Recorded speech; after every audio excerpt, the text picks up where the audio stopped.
مرحبا وأهلا وسهلا جميعا.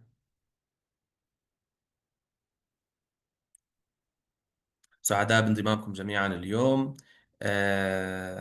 أهلا وسهلا بكم في ويبينار اليوم، وهو حول تدقيق المعلومات الضارة في العالم العربي، وهو عبارة عن مناقشة لدراسة وكتاب جديد. هذا الكتاب من إصدار الشبكة العربية لمدققي المعلومات، وهي من ضمن شبكة أريج، ضمن سلسلة هذا الويبينار ضمن سلسلة من جلسات ما قبل الملتقى أريج الثامن عشر، وهو الذي سيكون بتاريخ 5 إلى 7 ديسمبر 2025. سعداء جميعا بانضمامكم. نحب تكتبوا لنا كلكم في الشات أسماءكم، ماذا تعملون، وأيضا من أين تتابعوننا، من أي دولة، بحيث نتعرف على بعضنا البعض.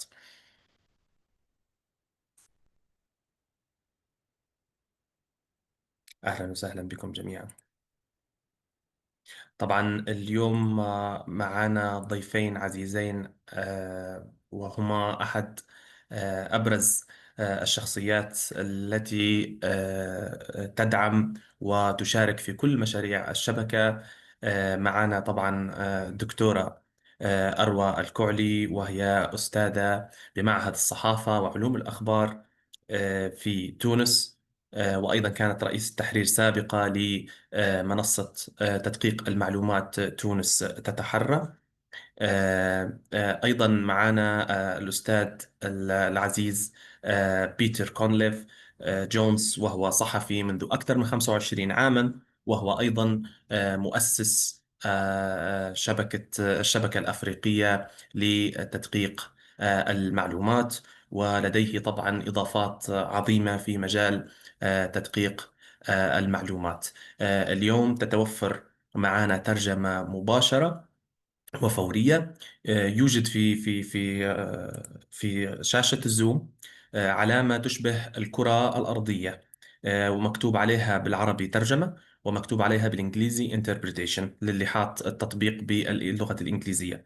عند الضغط عليها يمكنكم اختيار الترجمة إما بالإنجليزي أو بالعربية على حسب المتحدث. عند تحدث الزميل بيتر سيكون في ترجمة من الإنجليزي إلى العربي، وأيضا عند تحدث الزميلة أروى ستتحدث باللغة العربية، وسيكون في ترجمة للغة الإنجليزية لمن يحتاج ترجمة باللغة الإنجليزية. تحياتي لكم جميعا، وأتمنى لكم محاضرة مفيدة جدا، وأتمنى منكم تقديم كل الأسئلة التي تخطر ببالكم وتجول في خاطركم للعزيزين أروى وبيتر. بالتوفيق، وتفضلي يا أروى. مساء النور جميعا، وشكرا جزيلا أحمد على هذا التقديم. أعتذر على الصوت لأنه أنا مريضة منذ أسبوع، فإن شاء الله يعني يكون صوتي واضح، ويكون يكون الأمور كلها التي سنناقشها اليوم مفهومة. أنا سعيدة جدا أن أكون اليوم مع يعني بيتر كونليف-جونز، وهو باحث بريطاني، وأيضا يعني قامة هامة في مجال تدقيق المعلومات، مؤسس أفريكا تشيك، ولكن أيضا يعني له مساهمات كثيرة على مستوى مبادئ ال IFCN، وأيضا هو مستشار لدى ال IFCN وال AFCN، شبكة دولية لتدقيق المعلومات، وشبكة العربية لمدققي المعلومات أيضا. أنا كنت سعيدة جدا بالعمل مع بيتر خلال هذه السنة الثالثة من الدراسة، ولكن هذه السنة الثالثة هي تأتي كما اسمها، يعني بعد سنتين سابقتين من دراسة اهتممنا فيها باضطراب المعلومات في العالم العربي، وذلك بإشراف من جامعة ستيلينبوش بجنوب إفريقيا وبدعم من IDRC. هذا البرنامج شاركت فيه أريج مع أيضا منظمات أخرى من الجنوب العالمي بهدف دراسة اضطراب المعلومات في الجنوب العالمي، وهي انترنت لاب في البرازيل، ريا في جنوب افريقيا، وليرن ايجيا في سريلانكا. لكن هذه السنة بالتحديد يعني كانت فعلا مختلفة. السنة الأولى درسنا فيها دوافع اضطراب المعلومات، السنة الثانية استكشفنا فيها ممارسات تدقيق المعلومات قبل وبعد النشر، لكن السنة الثالثة تعمقنا فيها أكثر في ممارسة تدقيق المعلومات ما بعد النشر. وهذا ما سنركز عليه في هذه الجلسة. يعني درسنا معايير الاختيار، خاصة منها يعني تقييم الضرر المحتمل، ولكن أيضا درسنا تقييم جودة تقارير تدقيق المعلومات. لو ممكن بيتر تشارك معنا البرزنتيشن حتى ننطلق. ثم أيضا سنستمع كثيرا اليوم إلى الباحث البريطاني بيتر كونليف-جونز.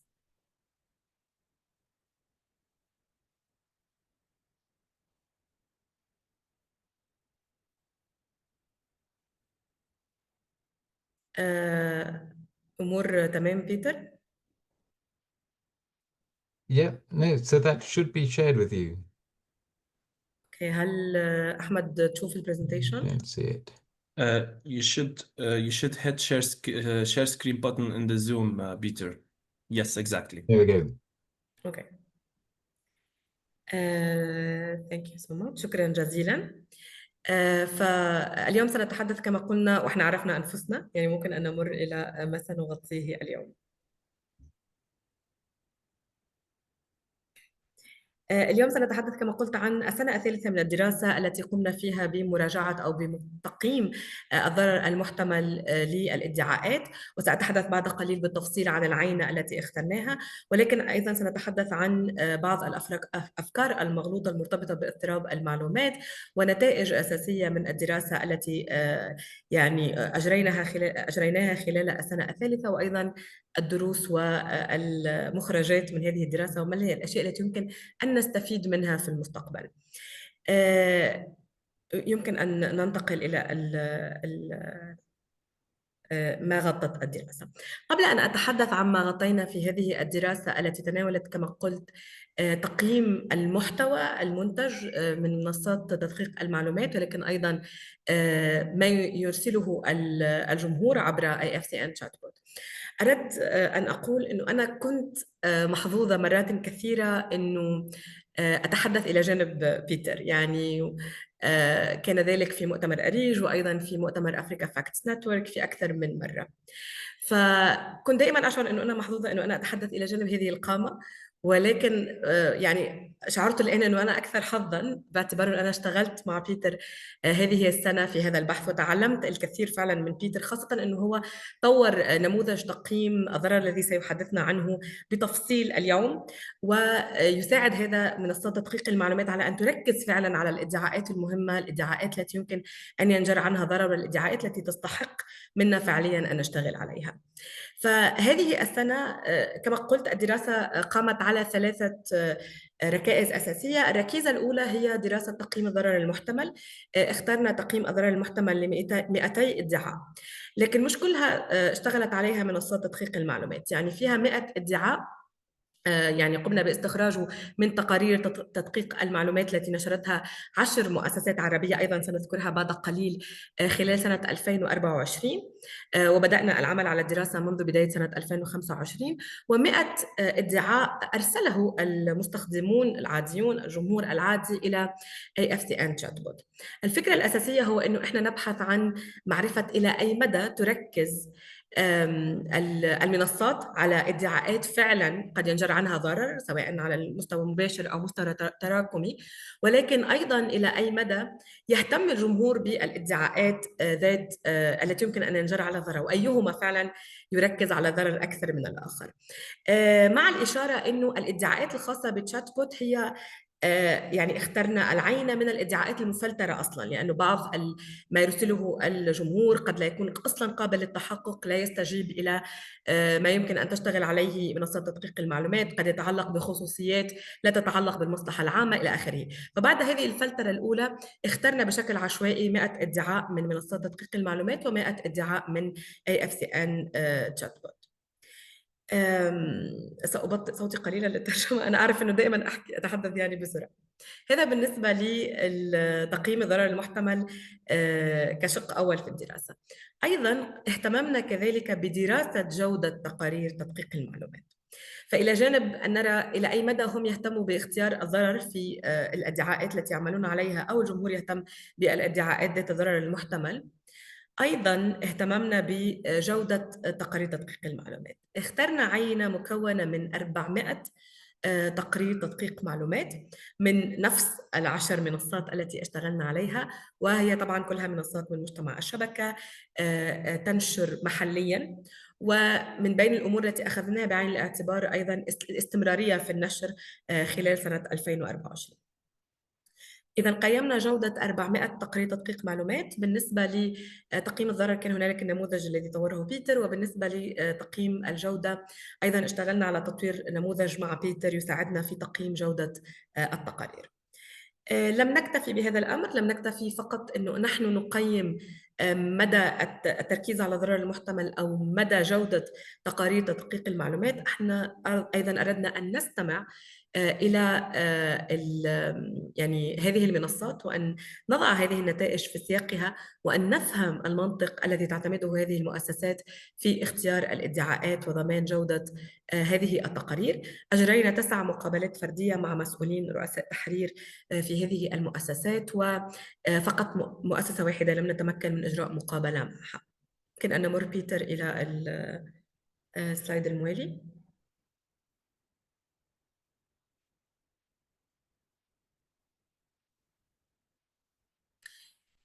إذا كما قلت إحنا درسنا الضرر المتحقق والضرر المحتمل من الادعاءات التي عمل عليها مدققو المعلومات والتي أرسلها المستخدمون إلى AFCN chat bot، وجودة التقارير. بالنسبة إلى جودة التقارير ركزنا في جانب أول على كيفية اختيار الادعاءات.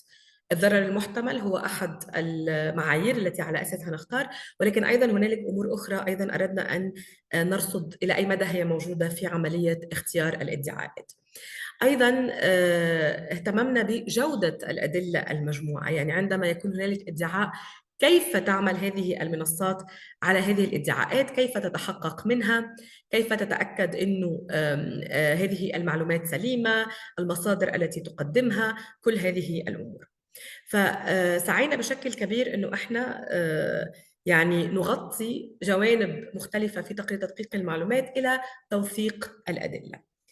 في السلايد الموالي أريد أن أشكر كل المؤسسات التي شملتها الدراسة، سواء في شقها الأول المتعلق بالضرر المحتمل أو في شق الكواليتي. لدينا شيك من لبنان، بيم ريبورتس من السودان، تحقق فلسطين، تونس تتحرى من تونس، أنير من ليبيا، مهارات من لبنان، الفاحص من العراق، صدق من اليمن، فارق من سوريا، ما تصدقش من مصر. فكل هذه المؤسسات هي التي شملتها الدراسة، 10 مؤسسات من مجتمع الشبكة. الآن لدي سؤال لبيتر. يعني احنا تعرفنا على الأشياء الأساسية التي ركزنا عليها، ولكن بيتر كيف يمكن فعلياً أن نقيم الضرر؟ يعني الضرر يبدو شيء نسبي جداً بالنسبة للبعض، قد يبدو أمر غير قابل للقياس، ما يمكن أن أعتبره أنا ضرراً ربما أحمد لا يعتبره ضرر. كيف يمكن فعلياً أن نحدد إذا كان هنالك ضرر محتمل؟ وإلى أي مدى هذه العملية معقدة أو سهلة؟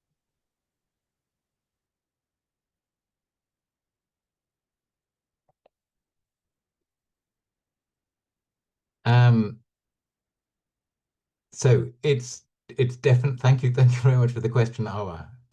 And thank you very much to everybody for organizing this event. The first answer, the simplest, so it's a complex process. I compare it in some ways to forecasting the weather. And if you think 100, 200 years ago, if you look at historical records, you can find that people had all sorts of methodologies for forecasting the weather. They looked at whether it was a red sky at night meant you'd have a good day the following day or a bad day the following day. This is perhaps because I'm British, it's something of an obsession, forecasting of the weather. But what we looked at was that the reason I talk about that is that weather forecasts have become more and more and more accurate over time because they've developed both a good methodology, a good model for identifying what is harmful, what is going to happen, sorry, and establish good data, telling you what are the factors that are going to influence whether it's sunny or rainy or windy or what have you. And so in the same way, the model that we use is a model developed over a 4-year period. I did research at my university, looking at a data set of 250 claims drawn from across Africa. And in that data set of claims, identified some claims that you could show had a proven causal effect of harm. So these were claims that led to vigilante violence. These were claims that led to impacts on people's mental health, claims that affected public policy, that put people's physical health at risk by promoting false medications and so on. And then I found other claims that were quite similar in many ways, but that appeared to have no impact. And I found that was intriguing. So outwardly similar claims have no impact that I could find. And so that raised the question of what is the difference between the ones that do and don't. And the model, as you know from the work that we did doing this, is quite complex, but it boils down, it reduces down to 3 fundamental questions. The first is, there is something inaccurate in the claim. Most claims that people look at as a fact checker are in some way inaccurate, but is it substantively false? And in a moment, I'll go on to discuss what we think that means. So the first question, is the claim substantively false? Does it create a substantively false understanding, a meaningfully false understanding? The second claim is, it's a false claim. The second question, sorry, is, it's a false claim. Do enough people think that the claim is true for it to cause the consequence that we think it might cause? If nobody believes the false claim, then it doesn't have a substantive potential for harm. The third question is that, so the claim we found is substantively false. It does create a false understanding. A lot of people, or just enough people to cause the harm, believe it's true. Do those people have a capacity to do something about it? If I happen to believe that the moon is green, there's nothing meaningful that I can do about it. But if I happen to believe that a fake medicine that I can buy easily at the corner shop is going to give me some health benefit, that is something I can take action on. So is it substantively false? Do sufficient people think it's true to take some action on it? And if they do believe it's true, do they have a capacity and are they motivated to take that action? So 3 questions. To find the answers to those questions, we went through 14 different questions. Some of those are then looking at as if it is going to cause a consequence, who's it going to cause that consequence to? But that's the basic model. We take people through. We've developed a tool. I've been working on it literally today with colleagues at the Full Fact, the UK fact-checking organisation that some people in the region will know, and then we hope we can roll out next year to colleagues in the region. All of this, I should say, I mean, it looks like I'm trying to sell a book. I'm not trying to sell a book. It's for free online. It's open. The university is an open access academic publisher. So if people are interested in the theory behind this, that is much longer than we can say even in a 90-minute webinar, that's all set out in this book. But so we've developed this tool, and we used a very simple version of it during our study. We've developed a better one, I think, since then. And it takes people through asking the questions of those 3 questions in lots of different ways. But so the first question, as I said, is it substantively false or is it only narrowly inaccurate. So a substantively false claim, the key elements of the claim are inaccurate in some way, or if they are true, if there are key elements in the claim that are true, those elements are either distorted or out of context or unimportant. So there can be something that is true in a false claim, but it creates a substantively false understanding because it's been distorted or the element that is true is unimportant. You can then also have a claim that is in some way inaccurate. It could be as simple as, I've misspelled your name. I've misspelled the name of the organization. An example that we discussed in the study was there's a plane crash that's taken place, like the crash of the Air India plane a few months ago that killed lots of people, but one man survived. Some of the reporting of that, people made errors about the type of plane that it was. So the report was fundamentally true. The report said accurately that a plane had crashed. It said that the vast majority of the people had died, that remarkably one man escaped with his life, but they made an error that was not material. It wasn't material to the understanding that was created. The fundamental understanding that was created was a plane had crashed, most people had died, one man survived. That's the understanding that matters. There was an error. So the question then is, we looked at some claims where the claim was entirely accurate. We looked at many more claims where there are elements of the claim that are inaccurate, but those are either unimportant, they're not material to the understanding that's being created, or they're only marginally inaccurate. So a politician says they've built 1,000 homes. In fact, they've built 995. So the fundamental point of their claim is correct. It's marginally inaccurate. It doesn't create a substantively false understanding. So we went through the fact checks that we looked at in the study, and we asked, that was our first question. Does this claim cause a substantively false understanding? These are two examples. I mean, these were not from, in fact, these were from the study. So in the one case, you see an AI-generated image claiming to show floods in Libya. So the image was fake. It was an AI-generated image, but the floods were real. They had happened, and our assessment was that the floods were similar in scale to this, frankly, quite obvious obviously faked image. But the understanding that if people believed this was a genuine image would not be significantly different from the reality of what had happened. There had been floods in the place that was shown.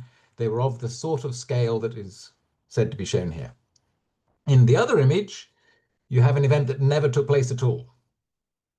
The Eiffel Tower has never, to my knowledge, been set on fire. It hasn't been set on fire in this way. One image is inaccurate. In fact, it's deliberately inaccurate. It's a faked image, but it creates a broadly accurate understanding of the event.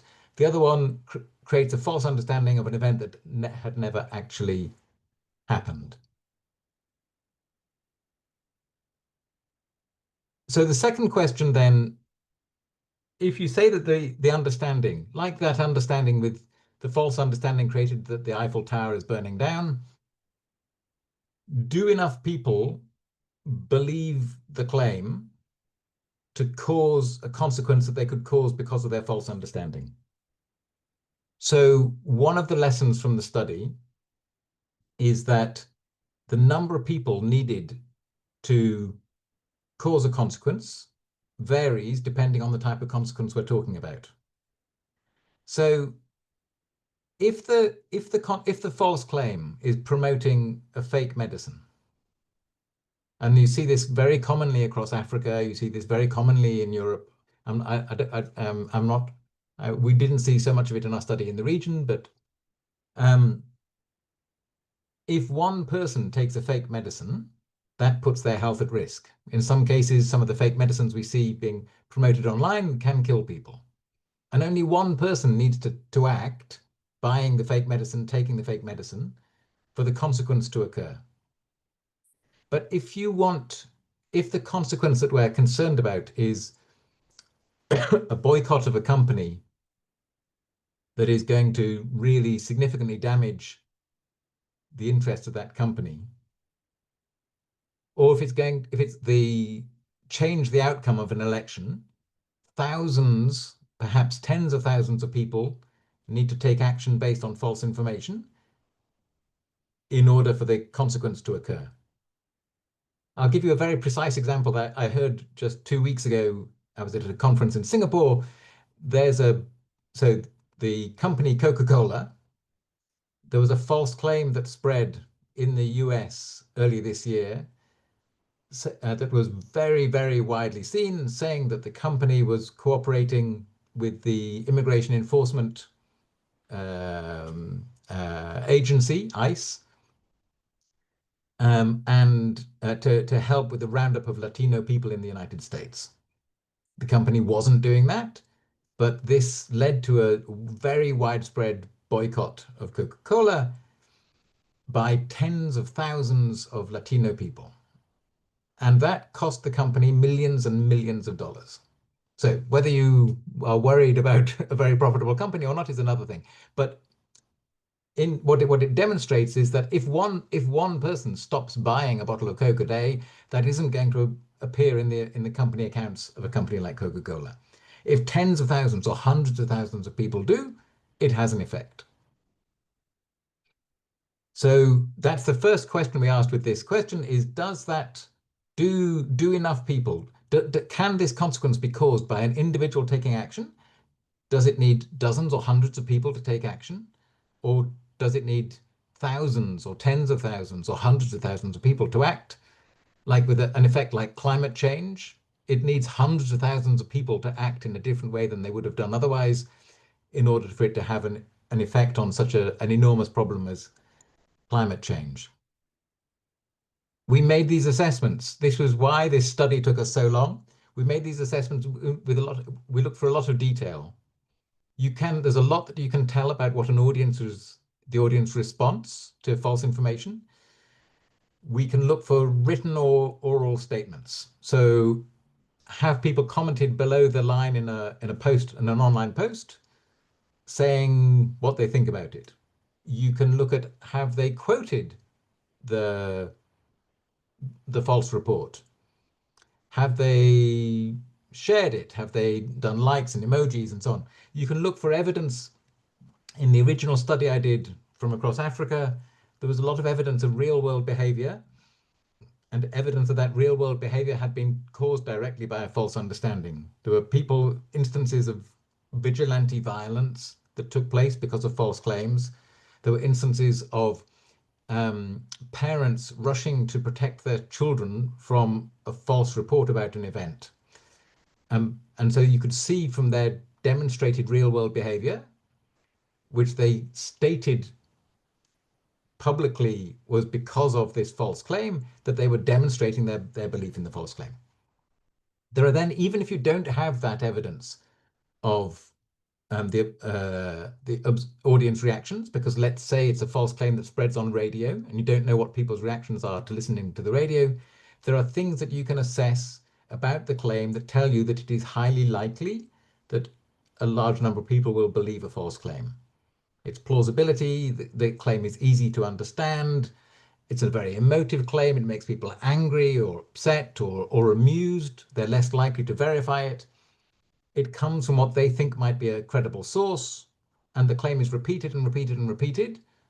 All of these things, all of these factors make it more likely to be believed. So at this point in our investigation, we could say that the claim is false, and let's imagine that large numbers of people believe it. The next question is, do those people have the capacity and a motivation to act on it? So fundamentally, that comes down to two things, or four things. We can put in two brackets. So one is, what's the context in which you see the claim? And do you have agency? Do you have power to take action on that. So there was one claim from the study that we did. It was a claim from January 2024, last year. It was a claim from about the conflict in Sudan, and about the supposed shooting down by the Sudanese army of an Emirati plane. This claim spread on social media. We could identify where it spread and the people to whom it spread. And the people to whom it spread had no clear capacity, if they happened to believe the false claim, to take substantively consequential action. There's nothing. If a political military leader in the Emirates believed that in the claim, they might have a capacity to do that, but there's no evidence that they did. And the people who did believe it, we identified them as having no capacity to act on the claim. In the second case, it's a case from the study that I did myself across Africa. And in this case, again, no capacity to act on the claim, but for a different reason. This was a claim that spread in 2019 in South Africa about what Hillary Clinton had done 10 years before. This claim spread, for reasons I don't begin to understand, this claim spread very, very widely across South Africa. But Hillary Clinton, this was 2019. Hillary Clinton was no longer a candidate in the South African elections, in the American elections. And even if she'd lost in 2016, even if she was a candidate, it was spreading in South Africa. People in South Africa didn't have a vote. So in one case, because of the context and the power of the audience to act on the claim. In the other case, because of the location of the audience to act on in South Africa, to act on a claim about US politics, we found that they didn't have the capacity to act on those claims. And so that's where what that then produced for us was the data that you know very well, Awa, that we identified, in which we identified the potential of those. That's how we came to the conclusions about the potential of claims to cause consequences. In some cases, we identified claims as having a very high potential because we saw that the claim was substantially false. Lots of people did strongly believe it. They had a capacity to act on it, and they appeared to be highly motivated to do so.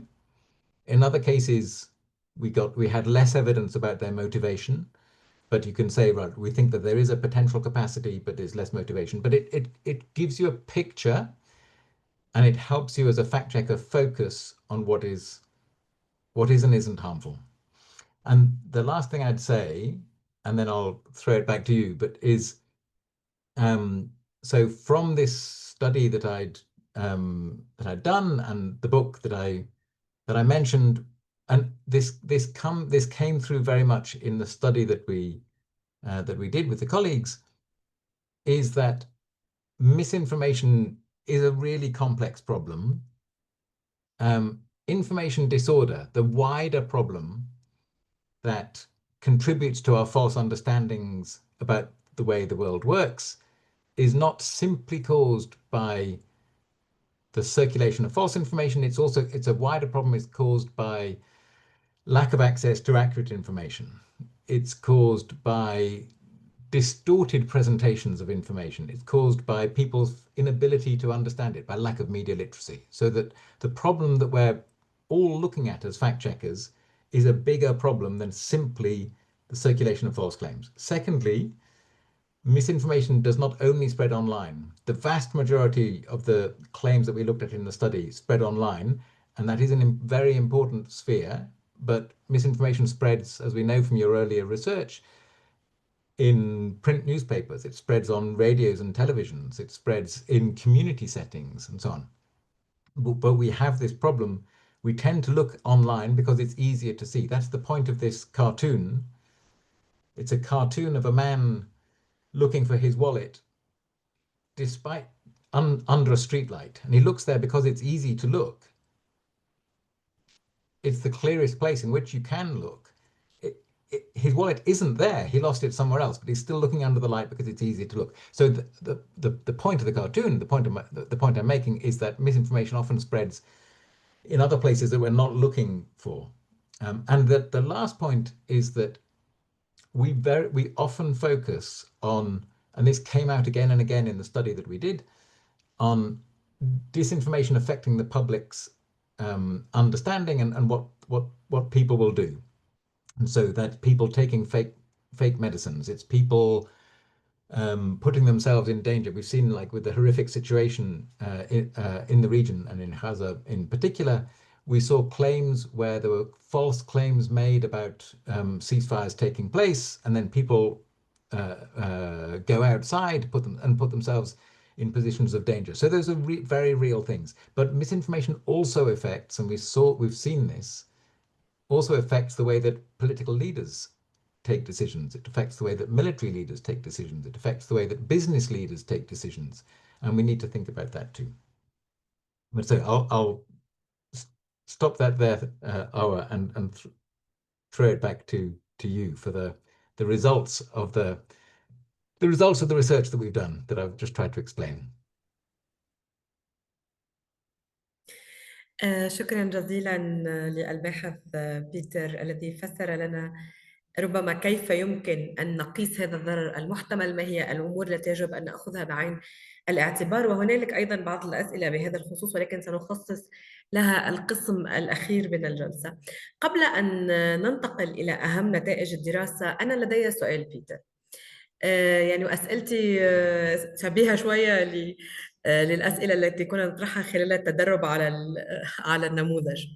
فالسؤال الأول الذي أنت أجبت عليه هو أن هنالك فعلا طريقة لمحاولة قياس هذا الضرر المحتمل ومعرفة أن هنالك بعض الادعاءات قد ينجر عنها ضرر، وهنالك بعض الادعاءات الأخرى التي لا ينجر عنها ضرر.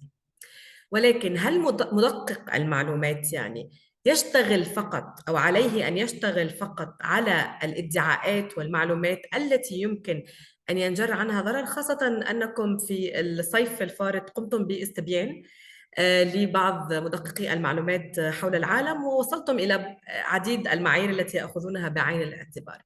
يعني إلى جانب أن يكون الادعاء مهم وربما ينجر عنه ضرر محتمل، هل هنالك عوامل أخرى يمكن أن نبرر من خلالها اختيار الدعايات؟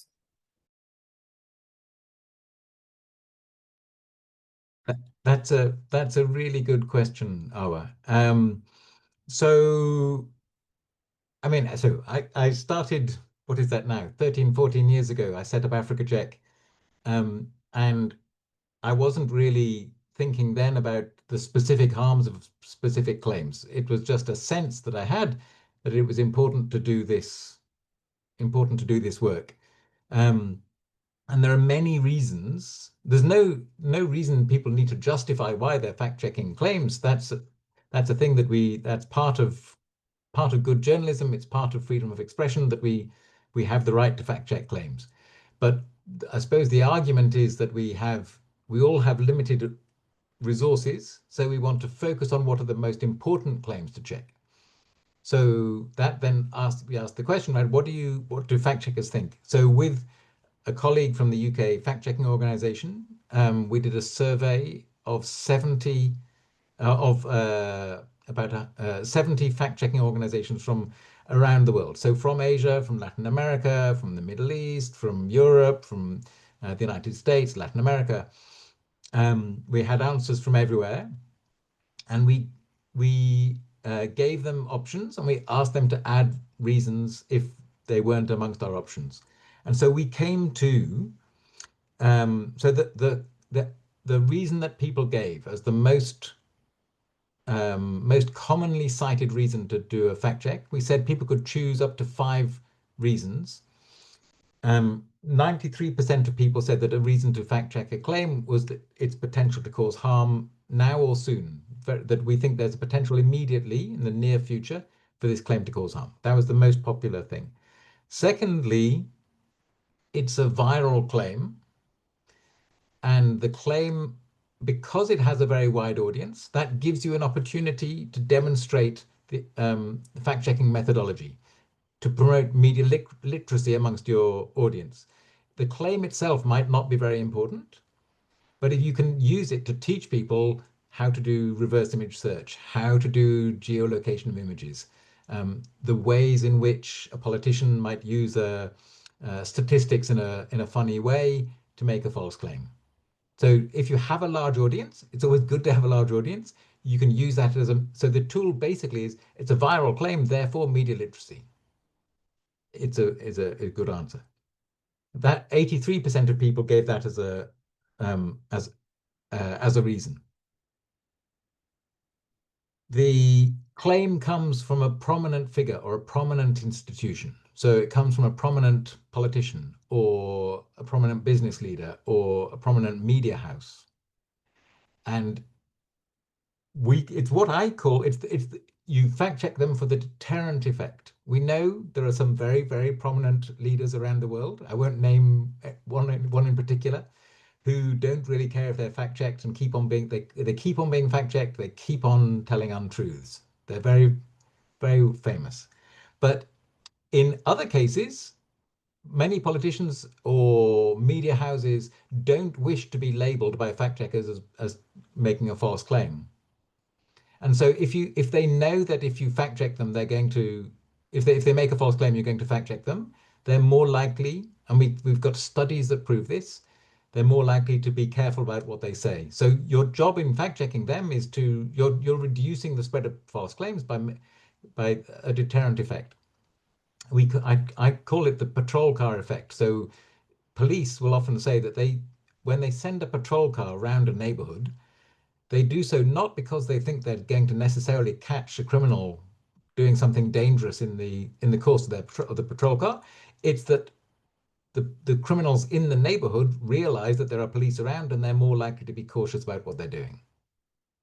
A third point is that it's very important under the IFCN and the AFCN codes of principles that we are impartial, but that we're seen to be impartial. For our audience to trust us, they need to know that we will fact check claims from one side in politics and from the other side in politics, or one side in an argument about economics and the other side, or one side in the argument about climate change and the other side. That will fact check all claims on all different sides.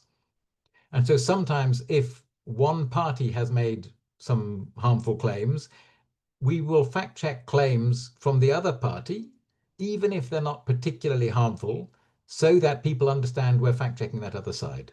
So beyond harm, has the claim gone viral and therefore it's a good way to spread media literacy?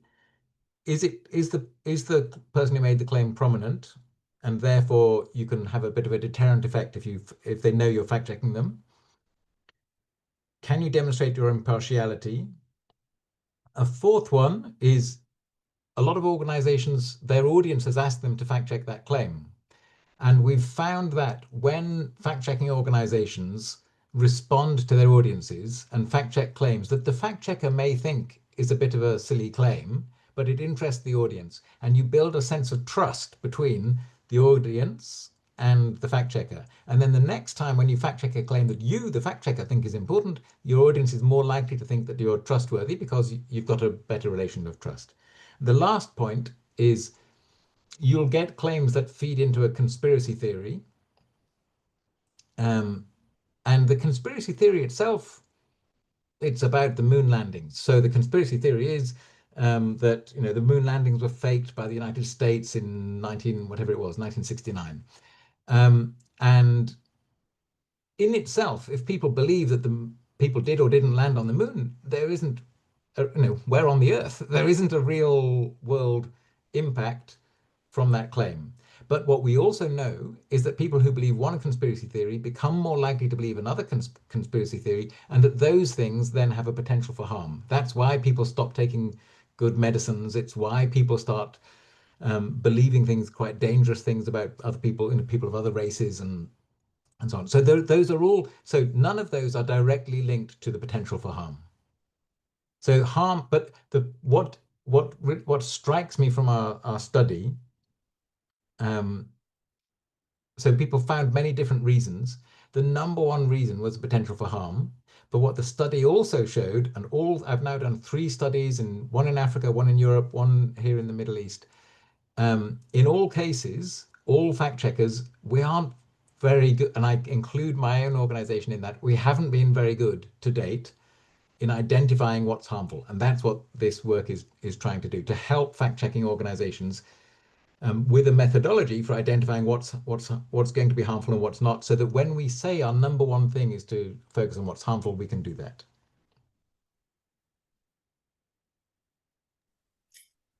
شكرا جزيلا بيتر. هو فعلا هذا ما يعني احنا سعينا أن نقوم به من خلال هذه الدراسة التي سنتحدث عن أهم نتائجها الآن.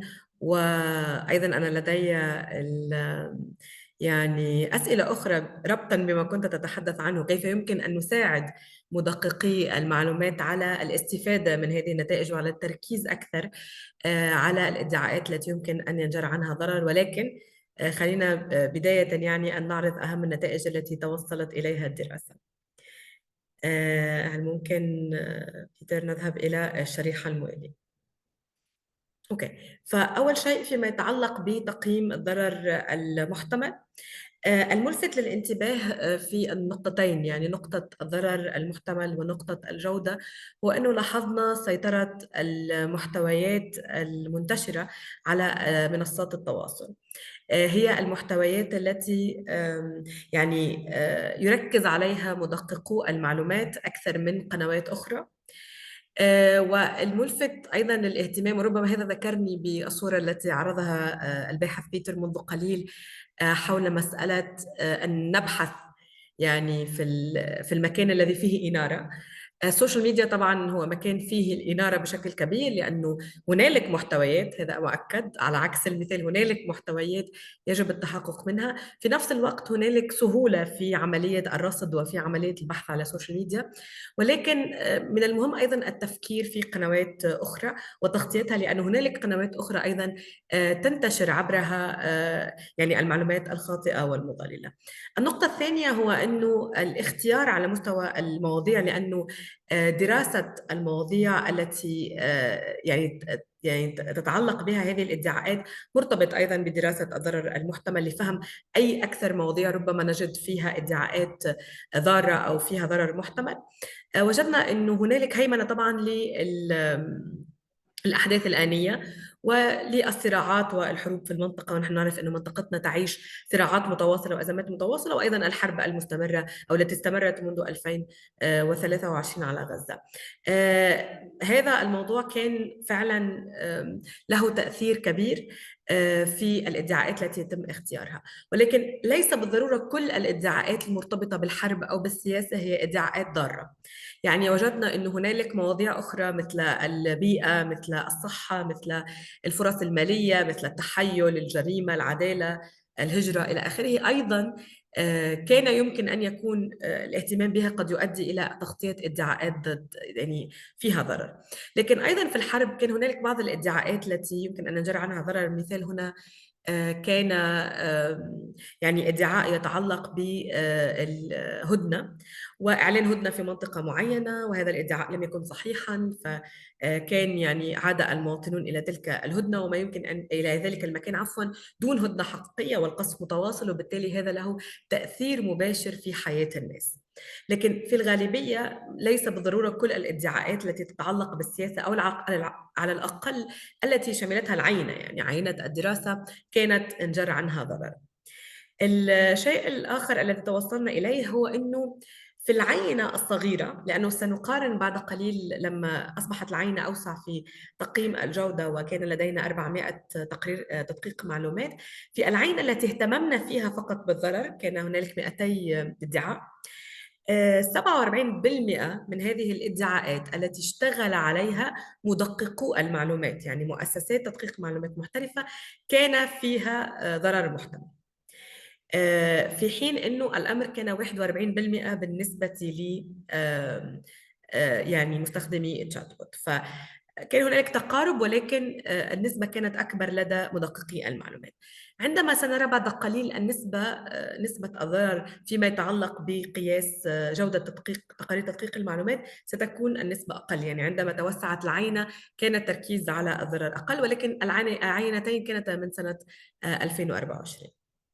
ممكن أن نمر بيتر إلى السلايد الموالي.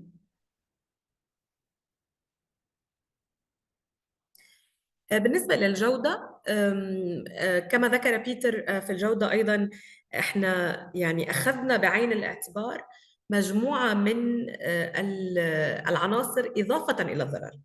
يعني أخذنا الضرر، قسنا هل هنالك ضرر محتمل لهذه الادعاءات في 400 ادعاء ليبرر العمل عليها، ولكن أيضا أخذنا بعين الاعتبار مختلف العوامل الأخرى التي كان يتحدث بيتر عنها.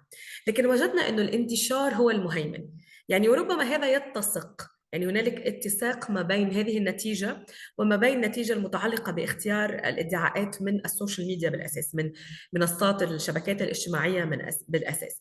فالانتشار يمكن قياسه ربما بشكل أسهل وأوضح عبر المنصات، فكان من العوامل الأساسية التي يختار على أساسها، يعني غالبية الادعاءات التي تم العمل عليها كانت ذات انتشار كبير مقارنة ببقية العوامل الأخرى كان حضورها أقل. بالنسبة إلى الضرر تحديداً كما قلت، عندما توسعت العينة أصبح الضرر أقل. وطبعاً عملية قياس الضرر هي عملية تأخذ وقت، علينا أن نراجع فيها كل العناصر التي ذكرها الباحث بيتر منذ قليل، ولكن أيضاً علينا أن يعني نبحث أكثر.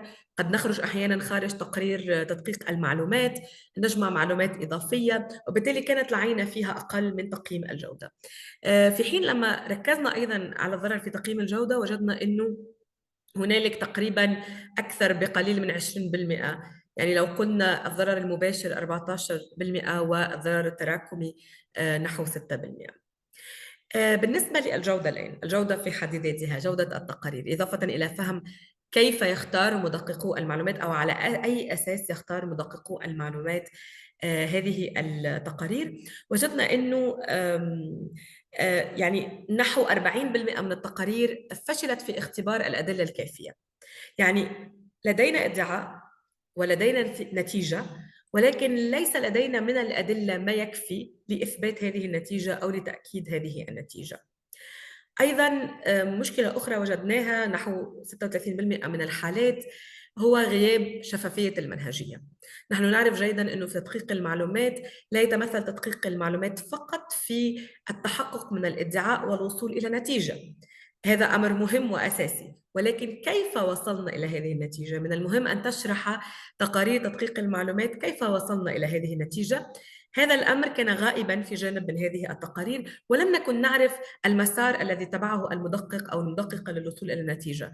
ما هي المصادر؟ كيف وجدت هذه المصادر؟ كيف بحثت فيها؟ كيف استخدمت الأدلة؟ إلى آخره. الشيء الآخر الملفت للانتباه من وجهة نظري هو أنه بعض النتائج كانت غامضة. يعني بعض النتائج في 30% من الحالات على الأقل لم تكن مفهومة. يعني كان هنالك ادعاء ولكن النتيجة إما تعكس الادعاء تماماً وتصنيف لا يطابق هذه النتيجة، أو النتيجة غير مفهومة كيف وصلنا إليها، يعني هذه الأدلة لا تقود إلى هذه النتيجة، فكان هنالك غموض أيضاً في بعض النتائج. أخيراً الشيء الذي يعني كان أداء منصات تدقيق المعلومات فيه متقدماً بشكل كبير هو مسألة التوثيق. كان هنالك عمل على توثيق الادعاءات، كان هنالك عمل على توثيق الأدلة عندما تكون هنالك يعني هذه الأدلة مذكورة في التقرير، وأيضاً عندما تكون كيفية الوصول إلى النتيجة مذكورة. فهذا نجده تقريباً في 89% من الحالات أو من الادعاءات التي أو من التقارير عفواً التي تم العمل عليها، نجد أنه في غالبيتها هنالك هذا التوثيق، هنالك تقديم المعلومات، هنالك تقديم الروابط، تقديم أرشفة الادعاء، تقديم لقطات شاشة عند الحاجة إلى ذلك إلى آخره. هذه أهم النتائج التي توصلنا إليها. وطبعاً قمنا أيضاً خلال الدراسة بمحاولة فهم هذه النتائج من خلال المقابلات أيضاً، يعني استفدنا من المقابلات شبه المنظمة لتفسير هذه النتائج وتفسير الخيارات التي تتخذها كل منصة. هذه النتائج طبعا أدت إلى دروس مستفادة، الكثير من الدروس التي نذكر بعضها في السلايد الموالي. دروس يمكن أن تساعد مدققي المعلومات على تحسين عملهم، ولكن أيضا هي دروس تأخذها الشبكة العربية لمدققي المعلومات بعين الاعتبار في كل الأنشطة المستقبلية التي ستعتمدها حتى تساعد مجتمع الشبكة على تطوير التقارير التي ينتجها والمحتوى الذي ينتجه، يعني استفادة من هذه الدروس. فيمكن أن نبدأ في عرض هذه الدروس تباعاً. أول شيء على أهمية منصات السوشيال ميديا، وعلى أهمية أن فعلاً أن نرصد هذه المنصات ونرصد كل من يتحدثون عبرها. من المهم أيضاً الانفتاح على مصادر أخرى. وسائل الإعلام، منها وسائل الإعلام التي قد لا يصل محتواها إلى السوشيال ميديا، أيضاً من المهم أن نفكر فيها. أحياناً وسائل الإعلام بثها على الأفام يصل إلى جمهور أكبر من جمهور السوشيال ميديا، أو حتى القنوات الأوفلاين، يعني مش بالضرورة فقط البحث على الإنترنت. هنالك بعض القنوات الأخرى التي أيضاً تنتشر فيها المعلومات الخاطئة والمضللة، والتي يمكن أن تكون مهمة بالنسبة لمدقق ومدققة المعلومات حسب سياقه. الشيء الآخر طبعاً ونتيجة هذه الدراسة أنه نفكر أكثر في الادعاءات ذات التأثير الأكبر، ذات الأهمية الأكبر، وذات الضرر المحتمل الأكبر. أن نأخذ الضرر بعين الاعتبار في عملية يعني اختيار الادعاءات. ما يتعلق بالمنهجية الآن، الأدلة هي التي تقود التحقق. من المهم أن تكون النتيجة مرتبطة بالأدلة، يعني النتيجة لا تأتي من فراغ، هي تأتي نتيجة هذه المنهجية التي يتخذها مدقق ومدققة المعلومات، وبالتالي من المهم جدا أن نترك الأدلة هي التي تقود التحقق. من المهم أيضاً أن نقوم بتقديم أدلة كافية يعني تدعم هذه النتيجة، لأنه أحياناً وجدنا في بعض التقارير أن الأدلة غير كافية، أن الأدلة غير مقنعة، أن الأدلة غير متطابقة مع النتيجة. وبالتالي هذه أيضاً نقطة مهمة يجب أن نأخذها بعين الاعتبار عند الاشتغال على هذه التقارير، أنه إحنا نقدم ما يكفي من الأدلة لإثبات هذه النتيجة التي توصلنا إليها. الشيء المهم أيضاً والذي يعتبر ركيزة من ركائز تدقيق المعلومات هو المنهجية السليمة في تدقيق المعلومات تسمح لنا بإعادة إنتاج التحقيق كجمهور. يعني أنا أقرأ هذا التقرير أستطيع أن أعيد التحقق بنفسي، لأنك تذكر لي الخطوات، تذكر لي الروابط، تذكر لي المصادر. فهذا أيضاً مهم أنه نعرض للجمهور هذه الخطوات، وهذا موجود في جانب كبير من التقارير، ولكن في جانب أيضاً مهم من التقارير تقريباً الثلث ما زال مفقوداً من التي طبعاً درسناها. توثيق المصادر والأدلة موجود بشكل كبير، ولكن نريد أن ندعمه أكثر، نريد أن يصبح 100% موجود في كل تقارير تدقيق المعلومات في منصات تدقيق المعلومات العربية. أيضاً من المهم، وهذا مش فقط نتاج هذه الدراسة ولكن أيضاً نتاج دراسة السنة الأولى والثانية، من المهم أن نركز إلى جانب تقارير تدقيق المعلومات اليومية على تقارير تدقيق المعلومات المعمقة، تقارير تدقيق المعلومات التي تتناول ادعاءات مختلفة حول موضوع معين، أو التي تذهب أكثر من التحقق اليومي. وأيضاً التحقيق في حملات التضليل، وهنا طورت أريج منهجية خاصة بالتحقيق في حملات التضليل التي يمكن أيضاً أن تساعد أنه إحنا نتجاوز العمل اليومي في التحقق من الادعاءات إلى محاولة تفكيك هذه الحملات. وأخيراً أيضاً كما قلت نتيجة الدراسات السابقة أيضاً هو تنويع، خاصة الدراسة التي قمنا بها في السنة الثانية، أن المهم تنويع أساليب وأشكال الوصول إلى الجمهور. وأعتقد أنه دائما الجودة هي أفضل أقصر طريق إلى الجمهور وأقصر طريق إلى الاستمرارية، والجودة أيضا تبدأ باختيار تقارير يعني ادعاءات تستحق أن نعمل عليها، وادعاءات يمكن أن تساعد الجمهور. وهنا أريد أن أعود إلى الباحث بيتر لأسأل سؤال مهم. يعني الدراسة اشتغلنا فيها لأشهر من أجل تقييم هذا الضرر المحتمل.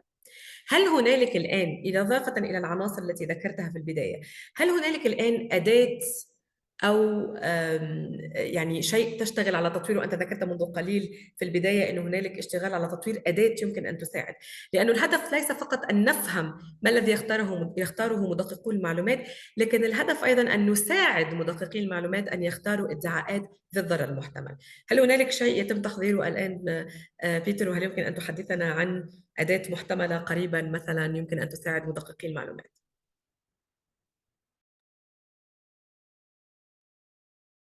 Yes, thank you, Awa. So, yes, is the short answer. And so to do that, I'm working with colleagues at Full Fact, which is this UK fact-checking organization that has done a lot of work with the AFCN, developing tools that fact-checkers in the region can use, and so obviously in Arabic.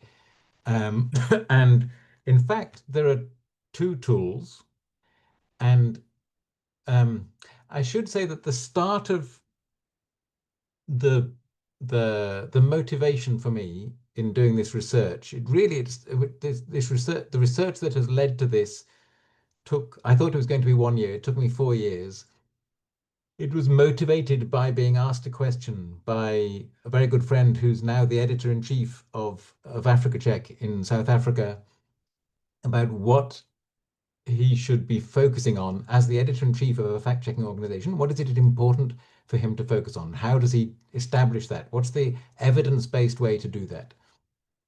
So the point of this whole research is to assist fact-checking organizations to be effective. Because if we want this community to be funded, if we want it to be supported by the readers, if we want it to have a positive effect in society, to be funded by donors and others, we have to be able to show that we're not fact checking. There are literally billions of claims made every day. There are literally hundreds of millions of claims that are false made every day. Fact checking organizations can't possibly fact check every claim. So you have to choose. If we're going to choose, we should choose the ones that are important, which includes potential for harm, but is not only potential for harm. That's the first point. Second point, second point is that the data shows that we're not very good at this, and this is not surprising because it is hard, and we haven't got a good methodology for forecasting harm in the way that we have now a good methodology for forecasting the weather, a better than it was before. So we've developed two tools that we've used in a trial, and I will after this webinar I will share. Oh, in fact, I'll see if I can share it with everybody. Or if not, I'll do it afterwards. There was a study done. We did a trial with fact checkers in the UK, in mainland Europe and across Africa, at using these tools. And then there was an independent set of academics who looked at the study, and they found that these tools help fact-checking organizations to focus on claims that have more potential for impact. So the first one is, we call it the triage tool. So it's a tool that helps you to make at the claim selection stage, when you don't know very much about the claim. It helps organizations become more focused on what has a potential for harm, and then making those choices about, it isn't harmful, but I'm going to fact check it for this reason, or it is harmful and I'm going to fact check it for that reason, but having a good reason to fact check the claim. And we found it takes, once people are trained, 2 to 3 minutes to make that choice about a claim. And so if you think the fact check might take you 2 hours, 3 hours, 4 hours, you can look at 3 claims and you said, right, I'm going to decide which one of these. And so you take 2 minutes with each one, and you then focus on the most effective. So that's it, making you more effective in your choices. The second point is that if you do the longer thing, we're developing that tool. Literally, I've been working on it today. The intention is that it should be available in the first quarter of next year to organizations in Arabic, in Spanish, in French, and other languages. First quarter, second quarter next year. And that enables you to produce data of the sort of data that we've produced in this trial. You'll be perhaps slightly frustrated to know this is a much easier tool to use than the one that we did when we were doing this early this year. But that enables you to produce data. And what that enables you to do is a mapping of the harm that the misinformation that you're tackling causes, the effect it causes. And why that matters fundamentally, if you look at the support there is for this community, is that there is much more interest, there's much more funding in the wider world to solve the problems that misinformation causes, then there is funding to solve the problem of misinformation itself. If you think that misinformation contributes to gender-based violence, if you think it contributes to harms to physical health, if you think it contributes to harms to businesses. I mentioned literally Coca-Cola lost quite literally hundreds of millions of dollars early this year because of a false claim that spread virally in the United States. So there's a lot of evidence. If you can demonstrate that your fact checks are countering misinformation that has real world harm, then the people who are trying to counter that real world harm about health, about impact on education, about gender violence or whatever it is, you have a whole wide range of people that we never have really spoken to before who will come in, I think, and support the fact-checking work that we do. So yes, those tools are there. One is to focus on what is important claims, and two is to be able to map and produce data that shows the impact of the work that we do.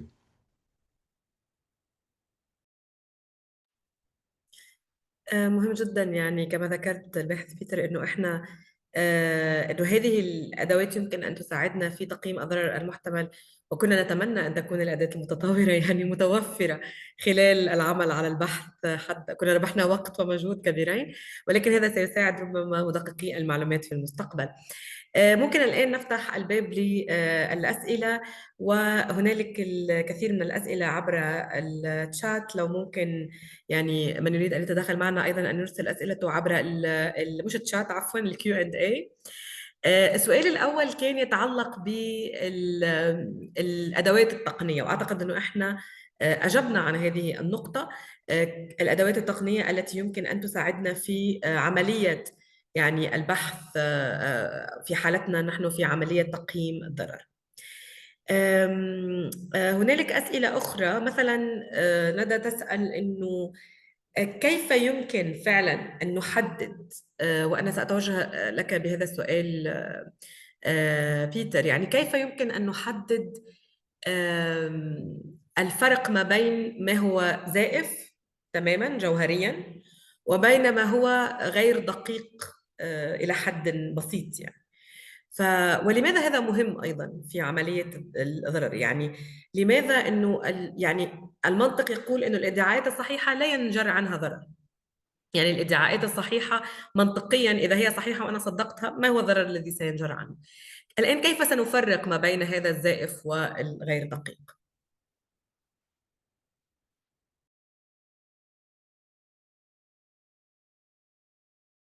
Okay. So the I mean I can say again I can explain the way that we do this, and then I'll explain the reasons why that matters. So the first thing is, if a claim is, we say that a claim is substantively false. It creates a substantively false understanding when the key elements of the claim are inaccurate. So the claim is that this famous politician or sports star has died and they are perfectly well and healthy. It is simply factually wrong to claim that they've died when they're perfectly healthy. So the key element of the claim, the understanding created, is wrong. Let's say that in that claim there's some element that is true, but that it's been distorted or it's been taken out of context. So if I stick with that same example, let's say that this famous politician or sports star has an illness. They might have a serious illness, but they're getting treatment. They haven't died. There's no prospect of them dying from it because they're getting good treatment, or we know. So there's an element of truth in the claim, but it creates a false understanding about them, a genuinely false understanding about them.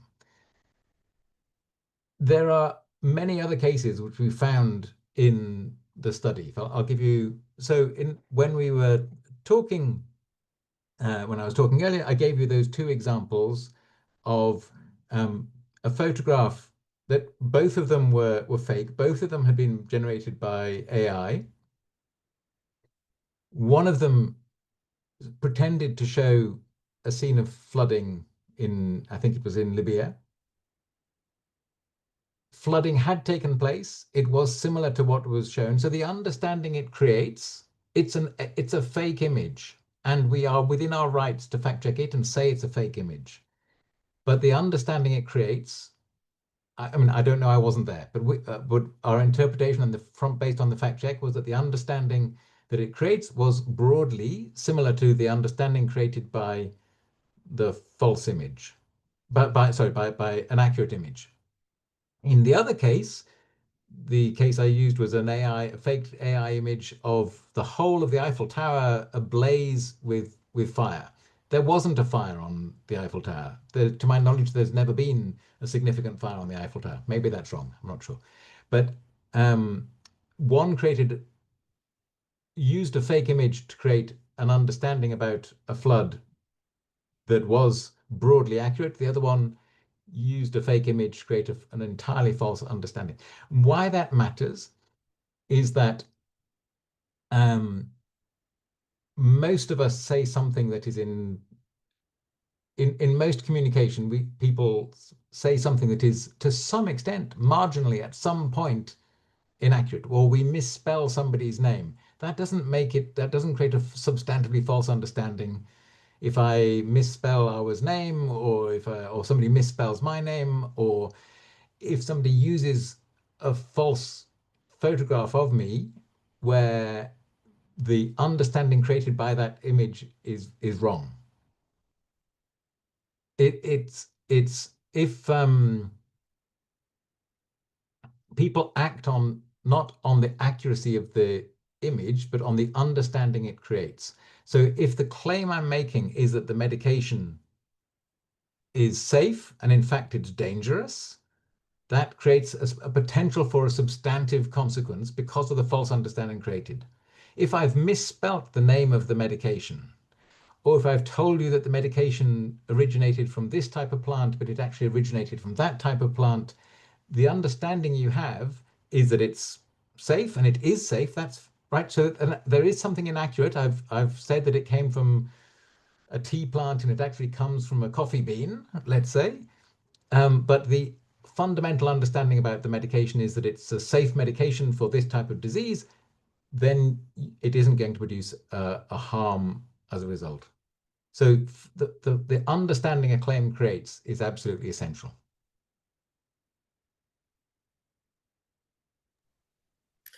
أكيد جدا، يعني كما ذكر يعني الباحث بيتر، من المهم إنه إحنا حتى نتحدث عن ضرر يجب أن يكون الادعاء إما خاطئ تماما أو مضلل أو جوانب، يعني غالبيته في جوانب خاطئة وزائفة غير صحيحة حتى يكون هنالك ضرر. لأنه عندما يعني تعبر الصورة أو تعبر الفكرة على نفس ما حدث في الحقيقة، ففي النهاية لن أصدق هذا وأقوم باتخاذ قرارات على أساسه ستكون قرارات خاطئة. ولكن أيضا هنالك سؤال من ندى يتعلق وربما يمكن أن أجيب عن هذا السؤال بيتر فيما يتعلق باختيار الادعاءات. يعني هي وسألت بالإنجليزية لو تريد أن تقرأ السؤال. حسب ما أنا فهمت إنه في وقت سياسي ويعني ديني تنتشر فيه هذه المعلومات بشكل كبير، كيف يمكن أن تكون قرارات، وهنا سأنسب هذه القرارات إلى مدقق المعلومات خالية من خالية من الانحياز. فسأربط هذا باختيار الادعاءات، لأنه اختيار الادعاءات وكيفية العمل عليها هو المؤشر الأساسي الذي يبين مدى انحياز المؤسسة من عدمه. فكما ذكر الباحث بيتر خلال رده على السؤال المتعلق بمعايير الاختيار الأخرى غير الضرر، إلى جانب الضرر هنالك أشياء أخرى تختار على أساسها المؤسسات الاشتغال على ادعاءات معينة، ومن بين هذه الأمور هو تحقيق التوازن. يعني إذا مؤسسة تشتغل فقط على كل ما يقوله بيتر ولا تشتغل أبداً على كل ما تقوله أروى، في حين أنه أروى وبيتر هم مرشحين للانتخابات، فهذا الأمر غير منطقي. هذا يبين أنه ليس هنالك توازن في عملية الاختيار. فمن المهم أنه هي تشتغل على الادعاءات التي تأتي في خطابات بيتر، ولكن أيضا على الادعاءات التي تأتي في خطابات أروى، حتى لو كان ما يأتي في أروى أقل أهمية ربما، ولكن يبقى من المهم أنه إحنا نشتغل عليه لتحقيق هذا التوازن. هل تريد أن تضيف نقطة سريعا بيتر قبل أن نمر إلى الأسئلة الأخرى في هذا الخصوص؟ No, I think you answered it very, very clearly.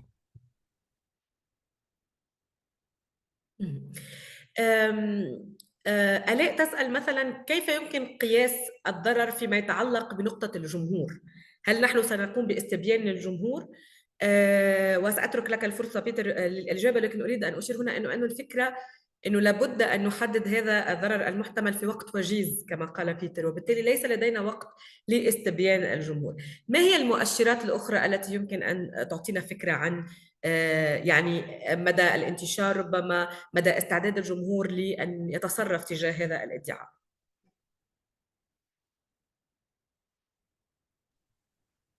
Okay, so I mean, so there's 2 or 3 things. So I mean, I should say I realize that what we're saying in this webinar, there's a lot, and inevitably there's going to be a lot of questions.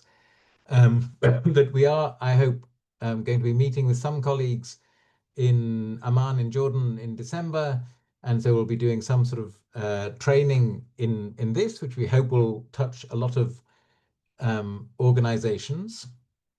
And then I hope in the first half of next year that these are both tools and trainings that we can roll out to the wider community. And so we can answer all of those questions and provide the techniques and the tools in that time. They're being developed, and we're looking to get those out as quickly as we can. That's the first point. The second point, in terms of how we select claims, in fact, I have to admit, I've just forgotten the question that was asked. أكيد يعني السؤال كان يتعلق بالشق الخاص بالجمهور، يعني إحنا نشتغل الآن على ادعاء غير صحيح، ولكن كيف سنقيس الآن إلى أي مدى الجمهور يمكن أن يتصرف تجاه هذا الادعاء ويتخذ قرارات؟ هي هنا في السؤال تتحدث عن الاستبيان، ولكن نحن ليس لدينا وقت لأن نجري استبيانات للجمهور. Right. So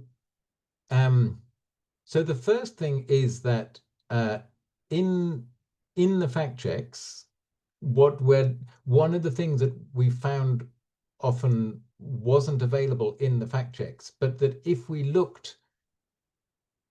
at comments, so let's say that the claim is an online claim, and then often in the fact check will, for understandable reasons, simply provide evidence that says this claim is accurate or false in this way or that way. But that if you look at the claim that was posted online, that you'll see comments below below what was posted online that tell you how the audience is reacting.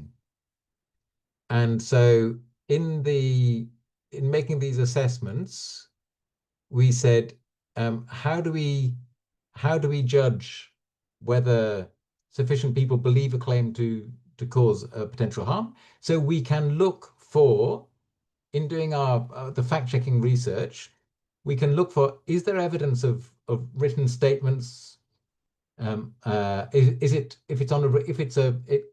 will get a false claim that's spread on the radio, and people will have a radio call-in, and they'll say something, or they'll write something on a social media platform. It might be picked up by a media house who will quote the claim, and all these things are showing that people believe this claim to be true. There were claims in the studies that I looked at, in the study that I did in Africa from 2021 to 2024, where you'd see people were promoting a fake medication. And below the line on these Facebook pages or on X or on TikTok, you'd see people saying, this is fantastic. I have diabetes, and thank you for having found a solution to diabetes. Where can I buy that? Where can I buy this now?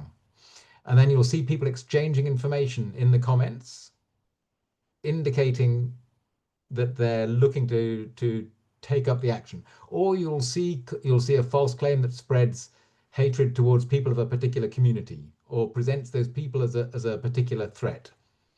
And you'll see below the line comments from people saying that. You can see that picked up in things that people are commenting about it in traditional media, where people are expressing their opinion about the claim and indicating, and we said, do they have a capacity and a motivation? And if they indicate they have a genuine motivation, you're looking for, so the audience reaction is absolutely key. So we don't have time, fact checkers don't have time to do large scale surveys of the audience. That's academic research, and it's done, but it's done in very, very few cases. With the fact checkers, we're looking at a lot more content, so we can't do that large scale of investigation, but we can look for these types of evidence that I'm sort of showing on there.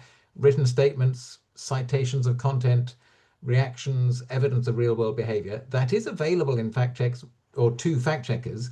We need to put it in the fact checks, and then we have that evidence we can use. And I should say, one of the things that I didn't explain in this, because the model is more complicated than this, as you know, is that it is possible to say we can have some idea of who this is going to affect. So it's a false claim about diabetes. So let's say it's a health claim. It's a false claim about the common cold, and then you say you can, or it's a false claim about diabetes. In the one case, you can say everybody at some point suffers from a common cold. I mean, I know have had a sore throat for the last few days, so I hope it gets better. So a common cold is, as we say, is a very common thing. It's a very widespread problem. So we know that a false claim about that is very wide. We can see that the false claim has had a wide reach. So we can see that it's a false claim about a common problem that's reached a large audience. So that's the first piece of evidence that we have. The second one is that it's probably going to have quite a mild effect on their health, because the common cold is irritating, but it's not deadly. But diabetes can kill people. Diabetes, fortunately, is less common than the common cold, but it's more serious. So we can, if we know that it's about that, or we know that it's about, okay, so it's about the people of Pakistani origin who live in Wales. That's a very, very small community. Or it's of, one of the major groups in Nigeria. It's a huge country. It's 200 million people. So there are things that you can tell about. Number one is about the evidence of how people react. And number two is that then you can look at the claim and say, who is this going to affect if it's going to affect people? Is it going to affect a big company or a small company and its employees and so on? So there's a lot you can tell if you look at the evidence that is available there online.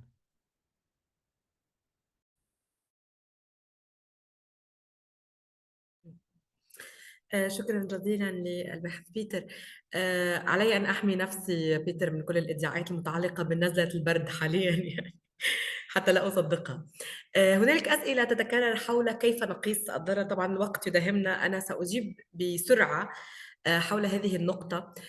في كل هذه الجلسة كنا نتحدث عن كيف يمكن أن نقيس هذا الضرر، وخلال البحث الذي قمنا به كنا نأخذ كل ادعاء على حدة، نحدد المواضيع التي تتعلق بهذا الادعاء، هل هو صحيح غير دقيق أم هو خاطئ ومضلل تماما، وبالتالي يمكن أن نستكمل الخطوات الأخرى. ولكن الشيء الذي ساعدنا فعلا هو أن نقيس هو قائمة أنواع الضرر المحتمل، لأنه هنالك أشياء كثيرة نتخيل أنه قد ينجر عنها ضرر، ولكن ليس هنالك دراسات علمية تدعم ذلك. ليس هنالك دراسات علمية تدعم أنه تحقق ضرر فعلي نتيجة تصديق مثل هذه الادعاءات. فهذه القائمة كانت تساعدنا بشكل كبير على أن نتفطن إلى مواطن الضرر المحتمل. فمسألة هذه القياس هي كل ما كنا نتحدث عنه وكل الخطوات التي قمنا بها خلال الدراسة. ولكن بيتر لدي سؤال. هنالك أسئلة تتعلق بإذا كان كتابك متوفر باللغة العربية، أريد أن أشير إلى أنه سننشر ملخصا للدراسة ل3 سنوات باللغة العربية، ولكن بيتر أعتقد حاليا غير متوفر الكتاب باللغة العربية، فربما يعني تفكر في ذلك في المستقبل أن يتم ترجمته.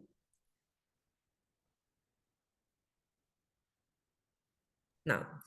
أوكي، فممكن نذهب إلى الشريحتين الأخيرتين بيتر حتى نذكر الزملاء في نهاية الجلسة بأهمية التسجيل في مؤتمر أريج. التسجيل ما زال مفتوحا في مؤتمر أريج 18 للحضور وجهيا أو أونلاين. أريد أن أشير أنه أيضا خلال مؤتمر أريج ستكون لدينا نقاشات جانبية كثيرة مع بيتر حول الدراسة، ولكن أيضا يعني أعيد ما قاله بيتر فيما يتعلق بأنه النموذج قد يكون قد يبدو معقدا بعض الشيء، احنا تدربنا عليه لأشهر يعني، ولكن مع الممارسة عملية تحديد الضرر المحتمل فعلا تصبح أسهل. وهنالك مواضيع معينة خاصة منها المواضيع الصحية، مواضيع التحيل المالي، فعلا تتكرر فيها المحتويات الضارة ويمكن رصدها بشكل أسهل. وكل هذه طبعا الأمور يمكن أن تساعد مدققي المعلومات والباحثين في دراسة من جهة تقارير تدقيق المعلومات والادعاءات والديسانفورميشن الذي تنتشر في العالم العربي، وأيضا اختيار ادعاءات ذات أهمية. أذكركم مرة أخرى بالتسجيل في مؤتمر أريج 18، ولا تنسوا التقييم البعدي. وأعطي الكلمة إلى أحمد بعد أن أشكر جزيلا الباحث بيتر، سعد جدا بالعمل معك خلال هذه السنة، وكلمة الختام عند أحمد.